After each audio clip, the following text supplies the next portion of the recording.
Bonjour à tous les Sagittaires, signe astrologique, ascendant au signe lunaire, amis Sagittaires, j'espère que vous allez bien. On se retrouve pour votre dernière guidance de l'année 2024. C'est incroyable. Cette année, elle a passé vraiment extrêmement vite. Il s'est passé aussi beaucoup de choses, hein, que ce soit dans notre vie personnelle, mais aussi, j'ai envie de dire, dans notre vie en général, aussi par rapport au monde. Hein, c'est quand même incroyable. Et donc, ce mois-ci, on va faire des guidances un petit peu particulières. Hein, on va faire plutôt une guidance bilan de l'année 2024. On va essayer d'aller voir un petit peu plus ce qu'on doit essayer de travailler, qui n'a pas encore été fait ici en 2024. Et ensuite, on va bien sûr s'intéresser quand même au notre mois de décembre, parce que c'est aussi pour ça cette guidance, vos opportunités, les défis. Et ensuite, en fin de guidance, on va aussi regarder un petit avant-goût ici de votre année 2025, d'accord? Allez, on va commencer tout de suite. Donc, on va poser à chaque fois des questions. On va le faire sous cette forme-ci pour les Sagittaires. Donc, c'est une guidance assez particulière. Hein.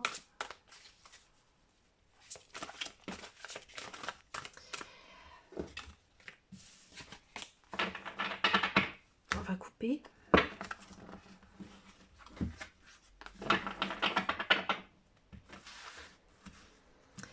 Alors, c'est parti ici. Donc, la première question, on va faire donc le bilan de l'année. C'est vraiment quelque chose de global ici.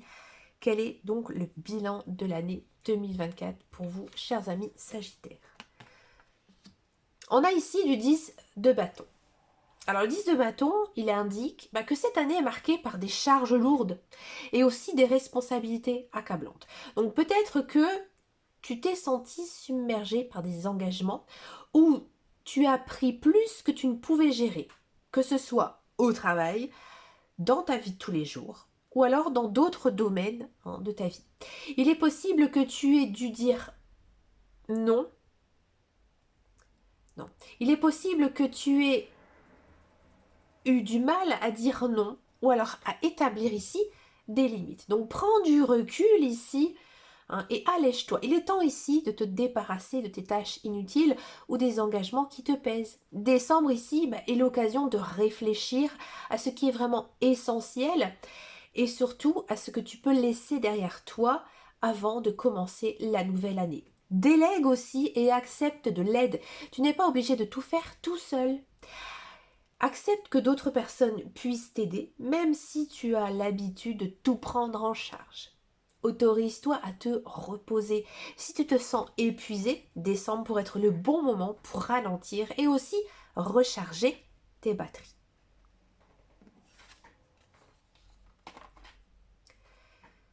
Question numéro 2, ce qu'il te reste à travailler, mais ici, dans ta vie professionnelle. On a ici l'étoile. Alors l'étoile, ça représente l'espoir, l'inspiration, mais aussi la guérison. Au niveau professionnel, tu sens être sur la voie de réaliser tes aspirations, mais il y a encore du travail à faire. Donc il est possible que tu aies traversé des périodes de doute et aussi de frustration, mais cette carte te rappelle de continuer à croire en ton potentiel. Fixe-toi des objectifs à long terme. L'étoile est une carte qui regarde vers l'avenir. Elle t'encourage à planifier pour le futur sans te soucier des résultats immédiats. Continue à nourrir tes rêves et à croire que les efforts que tu fais aujourd'hui paieront. Reste bien sûr optimiste. Si tu as vécu des échecs, des déceptions au travail cette année, l'étoile te rappelle que l'avenir est prometteur. Prends ces expériences comme des leçons. Mais surtout, ne perds pas de vue ton but. Et aussi, bien sûr, prends soin de toi. L'étoile est aussi une carte de guérison. Donc, si tu te sens fatigué, et à mon avis, au vu du 10 de bâton qu'on a eu tout à l'heure, oui, tu te sens vraiment fatigué et peut-être même aussi très stressé. Donc, pense aussi à rétablir un équilibre entre ta vie professionnelle et aussi ta vie personnelle. Accorde-toi des moments pour te ressourcer. Ce qui te reste à travailler ici au niveau de tes relations. On a ici du cavalier de bâton. Alors, le cavalier de bâton, il est énergique, passionné et aussi très impulsif. Donc, dans tes relations, cette carte pourrait suggérer un besoin d'action, de spontané et aussi d'enthousiasme. Peut-être que tu as besoin de raviver certaines relations et aussi d'être plus direct dans tes interactions. Exprime tes désirs et tes émotions. Si tu sens que certaines de tes relations manquent de passion ou d'engagement, le cavalier de bâton t'encourage à prendre l'initiative. Ne laisse pas les choses stagner, mais exprime ce que tu ressens et ce que tu veux. Sois bien sûr audacieux. Si tu es célibataire ou que tu veux améliorer tes relations, le cavalier de bâton te dit de prendre des risques. Ne crains pas de montrer ta véritable personnalité ou d'essayer de nouvelles approches. Attention à l'impulsivité. Bien que l'action soit nécessaire, veille à ne pas agir sans réfléchir. Réfléchis avant d'agir pour éviter justement les conflits et les malentendus.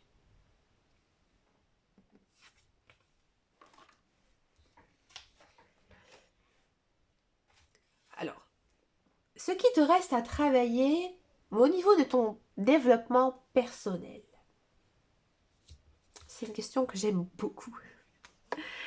On a ici du 6 de denier. Donc le 6 de denier, il traite de l'équilibre entre donner et recevoir.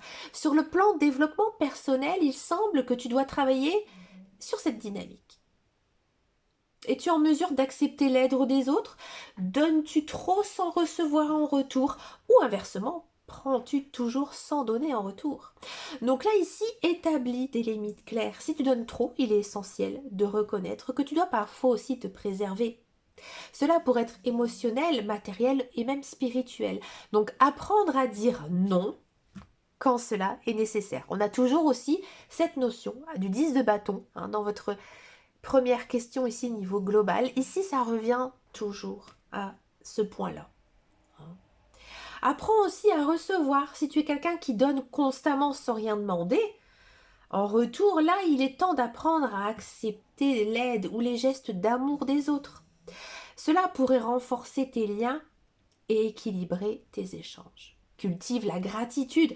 Le 6 de denier parle également de la reconnaissance. Donc sois reconnaissant pour ce que tu as, mais aussi pour les gens qui te soutiennent dans la vie. La gratitude peut améliorer ta perspective et aussi ton développement personnel. Les opportunités à saisir, attention, en ce mois de décembre. Donc là, on revient un petit peu au mois de décembre. Donc là, on va voir donc les opportunités à saisir. Oh, magnifique, du 9 de coupe. Le 9 de coupe, c'est une carte de réalisation émotionnelle et aussi de satisfaction personnelle. Donc elle indique que décembre te réserve des moments où tu pourrais te sentir particulièrement heureux, satisfait et comblé. Donc c'est une période où tes vœux pourraient se réaliser. Amis Sagittaire, pour certains, c'est votre anniversaire. Le mois de décembre. Alors surtout, n'oubliez pas de faire votre vœu. Moi, j'ai toujours qu'il y a 2 vœux à faire dans l'année. Un à son anniversaire et un à Noël. Voilà. Donc, tentez tout. Donc ici, prenez des décisions avec objectivité. Si tu fais face à des choix difficiles, non, c'est pas ça. Profite ici pleinement des bons moments. Le 9 de coupe est souvent appelé la carte du vœu exaucé. Donc c'est le moment de savourer tes réussites et d'être reconnaissant pour ce que tu as accompli. Reste ouvert à l'abondance émotionnelle. Ne minimise pas les bonnes choses qui t'arrivent. Sois ouvert à recevoir des compliments, des louanges ou des actes de générosité. Profite de ce sentiment de plénitude. N'oublie pas de partager. Bien que tu te sentes émotionnellement satisfait, pense aussi à partager cette énergie positive avec les autres. La joie partagée est encore plus puissante. Carte numéro 6, ici, les défis à surmonter en global, bien sûr, pour ce mois de décembre. On a du roi d'épée. Alors le roi d'épée, il incarne l'intellect, la rationalité, la prise de décision juste et impartiale. Donc en décembre, tu pourrais être confronté à des situations qui exigent de la clarté mentale et un jugement équilibré. Prends des décisions avec objectivité. Si tu fais face à des choix difficiles, fais appel à ton intelligence et aussi à ta capacité d'analyse. Ne laisse pas tes émotions te détourner de la logique.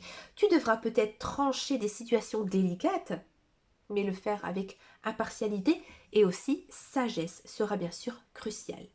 Communique avec clarté. Le roi d'épée est un excellent communicant. Si tu as des décisions importantes à mener, veille à ce que tes paroles soient claires et que tu te sens aussi bien compris. Une bonne communication pourrait éviter pas mal de malentendus.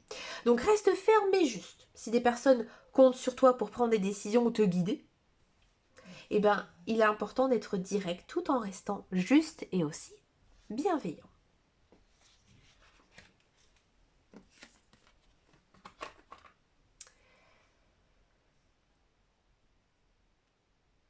Maintenant, on va demander une guidance spirituelle pour finir l'année. On a ici du cavalier de denier. Alors le cavalier de denier, c'est une carte de persévérance, de patience et aussi d'engagement sur le long terme. Donc en termes de guidance spirituelle, cette carte te rappelle qu'il est essentiel de continuer à avancer avec détermination, même si les progrès semblent lents. Reste patient et discipliné. Ne te décourage pas si les choses ne progressent pas aussi vite que tu le souhaiterais. Le cavalier de denier t'encourage à travailler méthodiquement en sachant que chaque effort compte à long terme. Fais preuve aussi de constance, que ce soit dans ta vie professionnelle, personnelle ou spirituelle. La régularité et la diligence seront tes meilleurs alliés pour terminer l'année avec une note solide. Mets en place aussi des habitudes durables. Si tu veux voir des résultats à long terme, réfléchis aux routines et aux habitudes que tu peux instaurer dès maintenant. Donc les petites actions quotidiennes peuvent avoir un impact significatif sur la durée. Et pour terminer votre guidance, c'est la carte bonus, le message pour 2025.